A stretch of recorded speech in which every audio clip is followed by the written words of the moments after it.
শুক্রবার 15ই নভেম্বর সন্ধ্যায় ভুইগড় অভিযান ক্লাবের উদ্যোগে ভুইগড় ক্যারামবোর্ড টুর্নামেন্ট খেলা অনুষ্ঠিত হয় এবং আদর্শ ভুইগড় স্বেচ্ছাসেবী যুব সমাজের উদ্যোগে কেরাত মাহফিল ও নাশিদ সন্ধ্যা অনুষ্ঠিত হয়। উক্ত অনুষ্ঠান দুটিতে প্রধান অতিথি হিসেবে উপস্থিত ছিলেন ফতুল্লা থানা বিএনপির কোষাধ্যক্ষ ও কুতুবপুর ইউনিয়ন বিএনপির ভারপ্রাপ্ত সভাপতি আলহাজ মোহাম্মদ নজরুল ইসলাম মাতবর। উক্ত অনুষ্ঠানে আরও উপস্থিত ছিলেন নারায়ণগঞ্জ জেলা স্বেচ্ছাসেবক দলের যুগ্ম আহ্বায়ক মাজেদুল ইসলাম, কুতুবপুর ইউনিয়ন ৩ নং ওয়ার্ড বিএনপির সাধারণ সম্পাদক জামান মিয়া সহ এলাকার গণ্যমান্য মুরব্বী ও যুব সমাজ।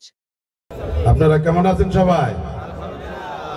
আজকে ভুইগড় ভুয়ানগর রাইস মিল সংলগ্ন আলারফা মসজিদের ইমাম ও খতিব